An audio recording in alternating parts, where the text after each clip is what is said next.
In this video, I'll be showing you how to redeem your Roblox gift card in your Roblox account, how to put it in your account, simple and easy.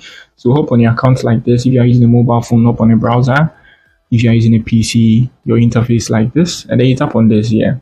So you can see this is my profile, this is notification, bell icon, and this is it, your Roblox. So when you tap on that, then you tap on redeem Roblox codes. Good, so we have this page fully loaded. So what we are going to do is you can tap on this to scan the code, right? If you are using a mobile phone, but then if you are using a PC, you have to enter the code. So